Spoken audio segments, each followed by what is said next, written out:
It's worth spending a little time getting to know and understand how Sibelius deals with time signatures and the various options that it provides for you. You've seen already that it is very straightforward to add a time signature as part of the quick start process, and that's what we've done here, and we've got our time signature 4/4 at the beginning of the piece. However, if I want to change midway through the piece, like say for example here, I want to change to 3/4, what I would do is highlight the bar line, like so. I would go to the Notations tab, click on the time signature box under the common group, pick the new time signature, and everything from then on is then in 3/4. So far so good. That was pretty much what you would expect to happen. However, let me just Control Z that to undo it. There we go.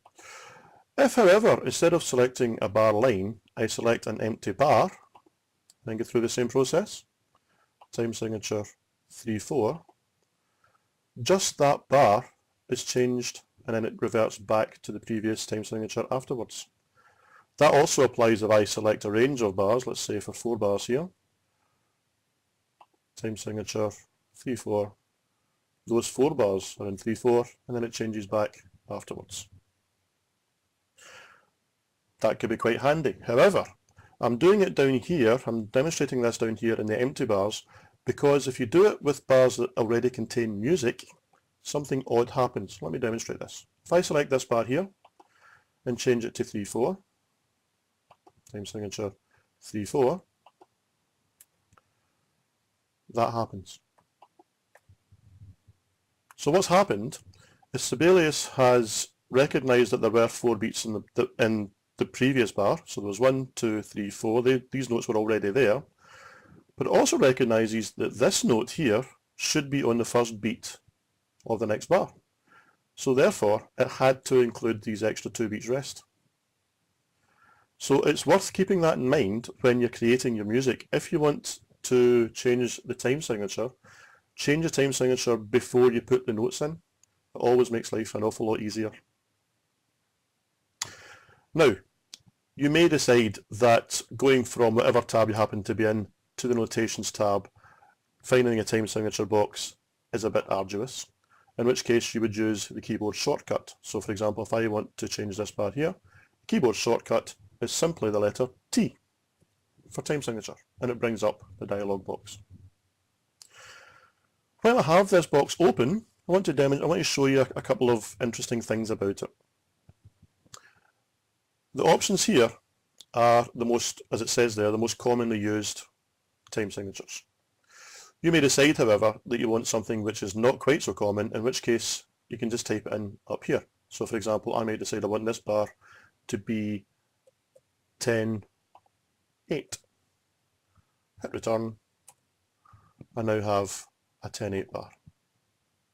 So you're not just limited to the time signatures listed here. You can actually have anything at all. You can have odds, you can have really strange time signatures. Let's look at this bar here. I'm going to change this, I'm going to change it to 17/1. There you go. I now have 17 semi-breves in the bar. I can have any time signature I like. Another thing about this dialog box to point out is these wee numbers underneath the time signatures that you see. And what these are how the quavers will be grouped in that particular time signature. So for example, in the 3/4, if you put in 6 quavers, they would be grouped in 3 groups of 2. If you put in, let's say the 7/8 bar there, and just put in quavers, they'd be grouped a 3, a 2, and a 2. You might not want this, you might want to change that, in which case you can always go to the more options at the bottom, and what that will do, let me just select a bar first of all to demonstrate this. I'll pick an empty one there, there we go. Go to more options, and what that will do is bring up this, which is a dialog box that you may recognise from previous versions of Sibelius. And where, if you're looking at the beam and rest groups, you want to look at these here. So for example, I'm going to go for, let's go for another one here. I'm going to go for, let's go for 10/8 again.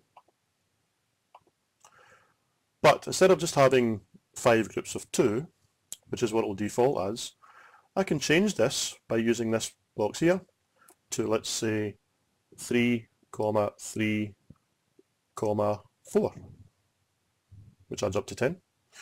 If I want, I can go down all the subdivisions for semiquavers, demi-semiquavers, etc. If I decide I want to have that level of control, I can do that. But let's just for the moment show you this. So for example, click OK, click OK. I've now got my 10/8 bar. If I fill it with quavers without doing anything else, watch this. So I go C, C, C.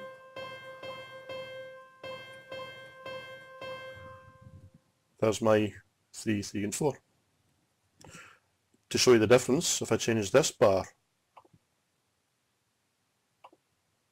to 10/8, but I change it back to, let's say, what it was before, 2, 2, 2.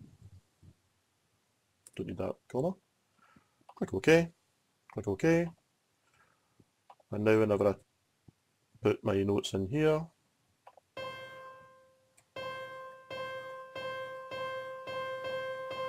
you can see it goes into 5 groups of 2.